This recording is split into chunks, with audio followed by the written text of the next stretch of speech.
Chapter 8. Imogen was still in the goat pen when her aunt found her. Usually the goat's antics made her laugh, but it wasn't working today. She didn't want to argue with Gabe, but she couldn't pretend anything was okay with last night. She'd been hoping they could talk about it, but his vague apology set off the alarm bells in her head. She watched as her aunt carefully made her way to the paddock, still favoring her recently healed leg. "Hey, honey, you've been out here a long time. Let's have some tea." Tea was their comfort drink and had been something of a routine for both of them. Gabe was trying to convince her to love coffee, but it could never replace the warmth of their tea routine.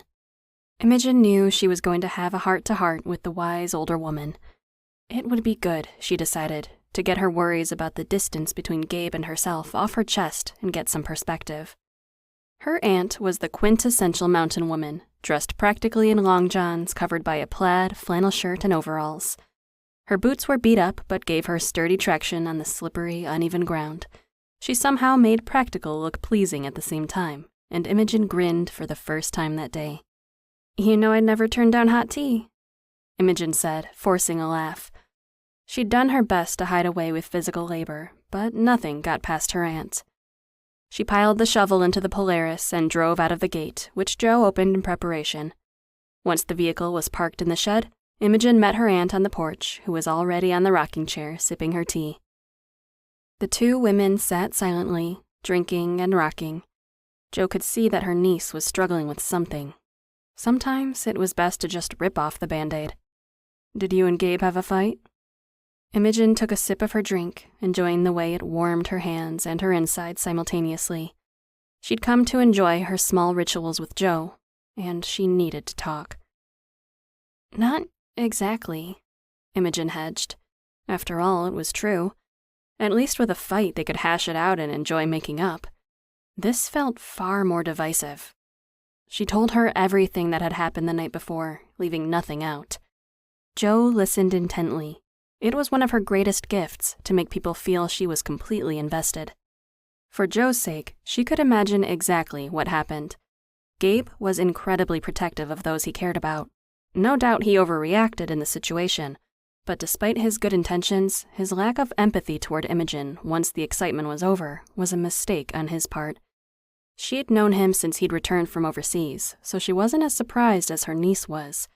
When he first came back, he'd been a shell of himself. It had taken years for him to lose his edges.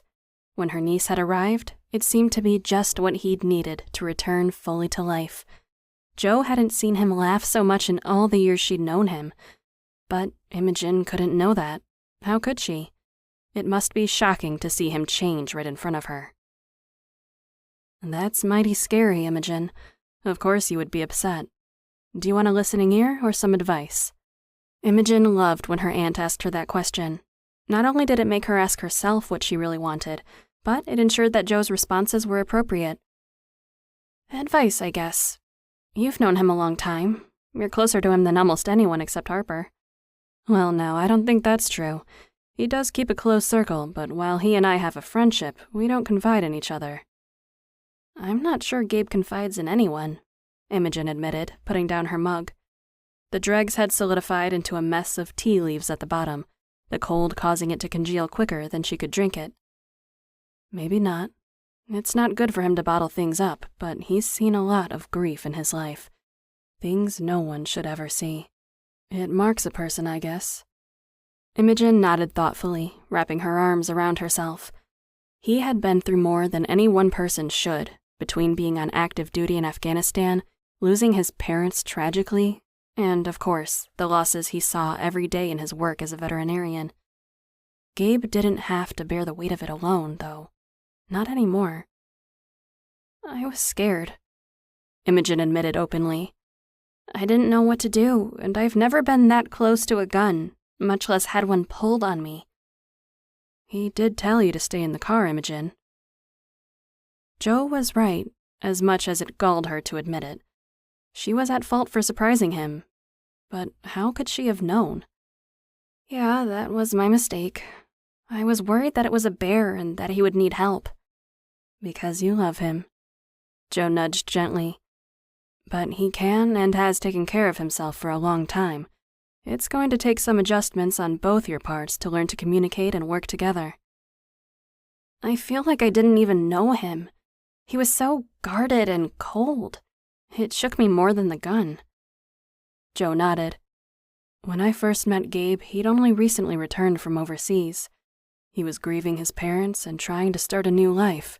He was a shell of the young man he'd been when he'd left, according to Harper. He went from being a shy, sweet boy to being the strong, silent type. That must have changed, though, because he's never been like that with me. Sure, he can be on the quiet side, but never so completely closed off. I would imagine he did it to protect himself. It's not a personality trait, honey. It's trauma. It took a long time for him to relax around me. It did? Strangely, that made Imogen feel better. Everyone loved her aunt. She was warmth and kindness herself.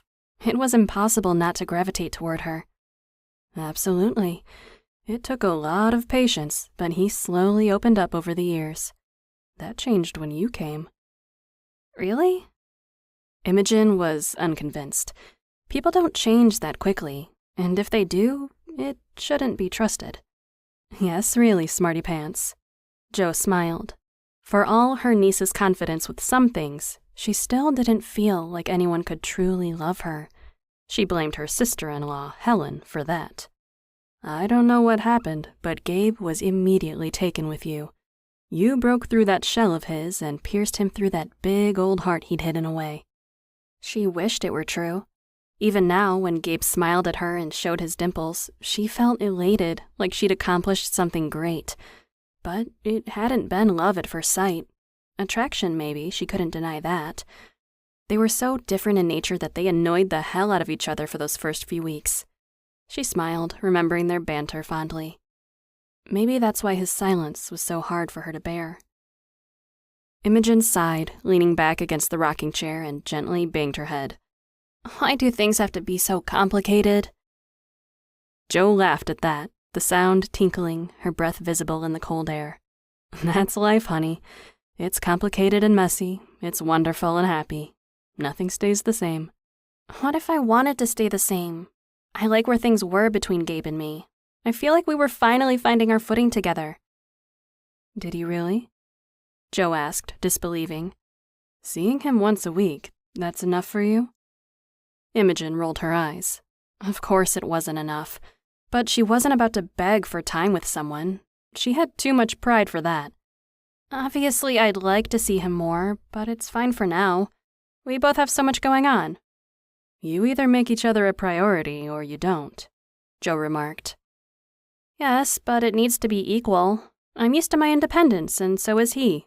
I don't want to be the clingy girlfriend begging for scraps of his time. Good, no one should do that, Joe thought. Focus on packing up your things and settling in here. Don't let what is happening with Gabe derail your plans. That is, unless you're moving here for him. Imogen shook her head. Joe continued. I know you've got a business plan you wanted to discuss with me. Let's focus on that for now. Everything else will fall into place, including this mysterious situation with Gabe. He's a good man, and maybe a little absence will make him realize he misses you. I hope you're right, Aunt Jo. If I've learned anything from my time with Fortune, it's that I can't force anything. Patience is not my best quality, but I'm willing to work on it. That's my girl. Jo patted her knees and stood up slowly, her joints stiff from sitting out in the cold. Imogen followed her lead, picking up the 2 mugs and sighing in relief when they entered the warm cabin, the wood-burning stove crackling in the family room. Imogen decided on a bath before meeting with her lawyer, to whisk the chill away from her bones. She needed to reset emotionally. It wouldn't do to talk about such large business decisions when her mind was elsewhere. Thankfully, the cabin had a large bathroom for its size, with a deep whirlpool tub. It was her aunt's only indulgence, not that she could get in or out of it easily anymore with her leg. While it healed well, it was too risky that she would slip and hurt herself again. Imogen, however, used it whenever she could as a way to relax her muscles from all her stressing. It had quickly become part of her new routine. Who knew this people-pleasing, aimless woman from the Jersey Shore would find her strength and independence in the North Woods? Certainly not her. When she emerged from a cloud of steam, her curls piled atop her head and comfortably decked in sweatpants and a robe, her aunt was reading a book in the living room. She appreciated having someone she could vent to, and in only a few months had become extremely close with her formerly estranged aunt. Life was funny that way. "Aunt Jo, do you have time to talk with me about my proposal and business plan? I have a meeting with the lawyer coming up and would like to run things by you, especially since you'll be affected." "Of course, honey." She put the book to the side. It was a wonderful thriller full of twists and turns that she was absolutely enjoying. Jo had always thought books were such a wonderful way to immerse yourself in another person's life. Imogen sat on the edge of the chair. "We've talked about the situation with Fortune, how he ended up at risk for going to a rescue or worse." That was a dark time, but luckily it had all worked out in the end. It had convinced Imogen that she needed to do more for horses like Fortune. He'd been lucky to end up with someone who understood and appreciated him, but not every horse was. When her aunt nodded, she continued, "I've worked with a lot of shelters, primarily dogs, and rescue organizations, but I've been doing my research about a different direction, a 501c3 sanctuary."